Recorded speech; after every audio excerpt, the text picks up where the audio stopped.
D'abord, nous sommes trois. Le premier qui ne parle jamais, le deuxième qui est tatoué, et moi. Et nous attendons qu'un train passe, qu'une cigogne passe, qu'un escargot passe, que la chance passe. On n'est pas vraiment sur le bord de la route. On est quelque part entre ici et ailleurs. On prend racine du mieux qu'on peut, et quand on est bien prêt, on se met à attendre du mieux qu'on peut. L'attente peut être parfois longue et cruelle. On ne se regarde jamais dans les yeux. C'est sans doute pour ça. On est crevé, rincé, dépourvu et malicieux. Quand on se met à parler, c'est pour dire des bêtises, dire des mots, dire des mots, dire des mots. C'est chouette et on rigole bien. Et des fois on dit des trucs étranges, qui nous plongent dans l'abîme de la perplexité. Et quand on en émerge, on a les yeux vidés et la langue pâteuse, comme si l'on avait bu à grandes goulées de l'alcool la veille, et qu'on se réveille, et qu'on se souvienne de tout, malgré tout, et sur le visage du tatoué, parfois il y a un sourire, et son tatouage devient un truc bizarre, qui se met à bouger dans tous les sens, comme au cinéma. Et on regarde ça, le premier et moi, et pendant un certain temps, ça nous raconte des histoires, et c'est chouette. Nous sommes trois, et le premier de nous qui rit a perdu. Alors, on fait la gueule. Et souvent, c'est le deuxième, le premier qui rit. Alors, on lui tape dessus, le premier et moi. Et comme ça nous fait rire, le deuxième se venge sur nos bras, nos jambes, nos nez, nos yeux, et nous mord jusqu'à ce que ça saigne.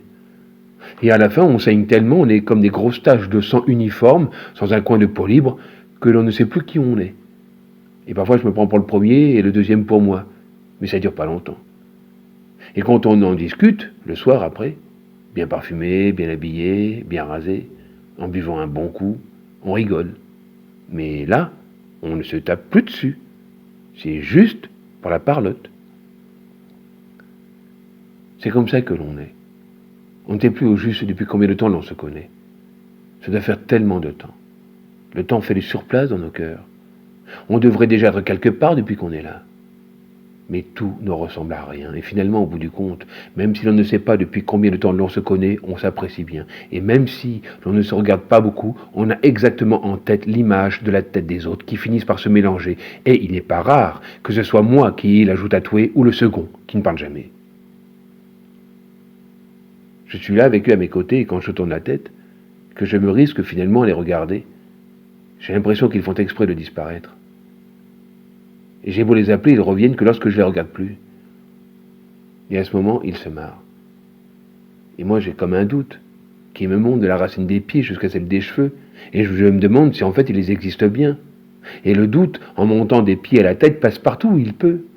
Par l'estomac, le foie, le cœur, les poumons, les reins. Et ça me fait un mal de chien, dont je sens la trace longtemps après son passage, comme une gravure.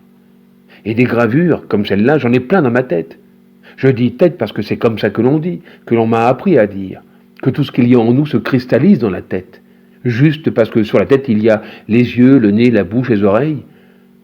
Mais à mon sens, j'aimerais que l'on trouve autre chose que le mot tête, pour désigner l'emplacement où sont rangées mes gravures d'images redoutables. Le deuxième a eu une vie palpitante jusqu'à nous. Il la raconte pas, parce qu'il n'est pas un charognard, et dans ces cas-là, il éprouve une forte répugnance à notre rencontre, au premier et à moi. Et il nous tourne le dos, ouvertement. Nous, on lui dit qu'on s'en fout de sa vie, qu'il avait avant nous, mais que c'était pour passer un peu de temps qu'on lui demandait de raconter, mais que s'il veut pas, c'est pas grave. Il n'est pas obligé de prendre son nez pour une montgolfière, et de le planter en l'air comme la crosse d'une ombrelle, parce qu'on n'a pas tous eu la chance de vivre des trucs inouïs, comme lui, et que d'ailleurs, pour preuve qu'on s'en fout réellement, on se met à parler d'autre chose. Et il voit qu'on n'est pas plus mal qu'avant. Et que puisque la vie est courte, autant en profiter. Et là, il se met à nous raconter les 1000 voyages sur la mer qu'il a fait avec son papa quand il était petit. Et ça nous emmène le premier mois dans des tourbillons terribles, où parfois l'on croise des baleines, des vaisseaux de guerre déchiquetés, des vagues déferlant avec la force incroyable d'un vent oublié. Et on a tellement bien vécu le truc, quand il arrête de raconter, on ne s'en aperçoit pas. On continue tout seul les histoires.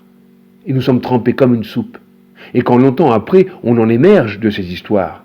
Le deuxième nous raconte que lui aussi, en nous voyant, le premier et moi, nous dandiner en bougeant nos doigts et à changer de tête, il avait compris qu'il pouvait nous laisser tout seuls, qu'on n'avait plus besoin de lui pour se raconter des histoires. Et ça le fait rire quand il nous raconte ça. Et dans son rire, moi et le premier, on entend encore le rugissement du vent marin, soufflant dans des milliards de particules d'eau, jusqu'à les rassembler, jusqu'à ce qu'elles deviennent une vague énorme qui nous emporte, le premier et moi, au sommet de la mer. Et après ça, on redescend, comme la feuille d'un arbre, en dodelinant, et on s'écrase dans un souffle sur le crâne du deuxième, et on glisse, de chaque côté de lui, jusqu'aux pieds. Et quand on est par terre, et qu'on veut se redresser pour prendre la suite de la journée, on sent les nervures de la feuille qu'on est devenu sécher et tomber en poudre. Et le deuxième qui regarde autour de lui n'entend même plus nos larmes. Il est comme seul et le regard perdu, et rien ne le touche. Et nous, la poudre qu'on est devenue presque poussière, se mélange à la terre et rentre dans la terre avec l'eau de la pluie qui arrive. Et quand on disparaît comme ça, mélangé à des particules de planète, avec le promis des fois, malgré tout, on arrive à se reconnaître. Et on parle. On parle. On parle longtemps, sans cesse. Et à chaque fois, ce qui arrive nous surprend parce qu'on se retrouve à nos endroits habituels, avec nos corps normaux de la vie de tous les jours, avec les yeux fermés. Et on parle tous les deux. On parle tous les deux. On parle tous les deux, sans savoir qu'on parle. Nos voix qui s'entrechoquent et finalement nous réveillent de notre voyage. On a continué le voyage finalement. Et c'est un voyage vraiment étonnant qu'on fait à chaque fois que le deuxième se met à nous raconter les 1000 voyages qu'il a fait avec son papa quand il était petit sur la mer. On est trop fatigué ou trop bien reposé pour le dire à ce moment-là. Mais parfois j'ai l'impression, quand je sens les yeux du deuxième se poser à tour de rôle, ou sur moi, sur nos dos, ou sur le premier, qu'il veut qu'on lui dise un truc, quelque chose. Mais on n'a pas la force de lui dire le truc qu'il aimerait entendre, et même si je sais que si on le lui disait, on pourrait voir son visage se gonfler d'aurore sur laquelle on aurait greffé l'ombre d'un oranger, comme c'est arrivé une fois par mégarde, un jour où il pleuvait et que le premier avait froid, et il l'avait remercié d'une couverture tendue pour le réchauffer. Mais tout ça n'arrive pas souvent. Mais quand ça arrive, on s'en souvient longtemps, et j'aime me dire que j'y suis encore, comme sous l'effet d'un psychotrope. Et mon nombril me chauffe, et je sens qu'il chauffe, et parfois, je crois même qu'il va éclater. Alors je me change de sujet, et je prends le premier sujet qui vient et je parle. Et peu importe si le premier et le deuxième comprennent ce que je dis, ou bien écoutent, je parle. Et parfois, quand je m'arrête, pour un problème de chat dans la gorge, je comprends à leur remue-ménage qu'ils s'impatientent, qu'ils veulent que je continue, le deuxième et le premier. Parce que, sans doute, ça leur fait du bien. C'est ce que je me raconte à moi, en sous-main, et que peut-être même que c'est intéressant. Et alors, pour la première fois, depuis longtemps, je me dis que je suis bien là, que j'ai de bons amis, et que ma vie roule riche et pleine de sens, que je ne tiens pas dans ma main, mais qui flotte là, légère, autour de moi. Parfois, l'on mange un peu. On ne sait pas que dormir et attendre.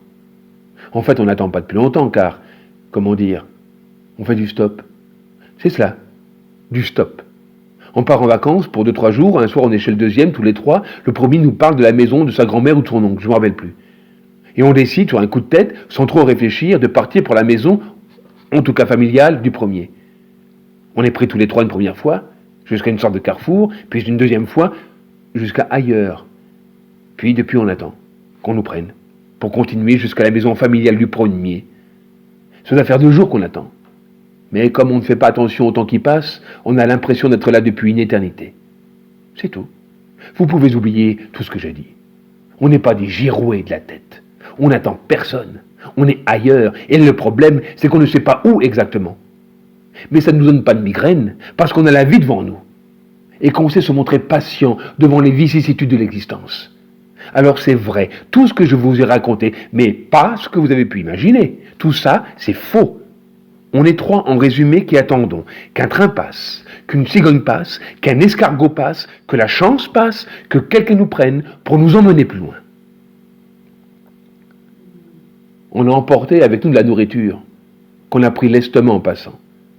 Et nous mangeons aussi ce que l'on trouve dans les champs, depuis 2 jours qu'on ne dort pratiquement pas ou mal, parce qu'on s'est fait dépouiller par des brigands de grands chemins, comme John Cartouche, et qu'on avait voulu trouver refuge, alors qu'on ne croit absolument pas qu'un Dieu puisse exister, et d'ailleurs c'est pour ça que je ne mets pas de majuscule à Dieu alors que je le devrais, c'est pour signifier ma croyance absolue en son inexistence, dans une église, et qu'on l'avait trouvé fermé, et qu'on s'était retourné sur nous-mêmes pour voir si l'on ne rêvait pas, que même pour nous, qui ne croyons pas en Dieu au point de lui retirer sa majuscule, qu'une église, dont l'idée générale est un refuge, un havre. Ce fut une découverte étonnante, sur laquelle nous n'arrêtons pas de disserter depuis lors. Et peut-être qu'il y aurait des gens qui auraient pu nous prendre pour nous emmener plus loin. Mais on ne s'en est pas rendu compte, car bêtement, pour la première fois, et on est tous d'accord, le deuxième, le premier et moi, on se rend compte de notre existence, dans ce monde peuplé de fantômes équivoques et de nappes d'idées de pensées qui nous enveloppent et nous fait tourner dans la grande féerie du monde.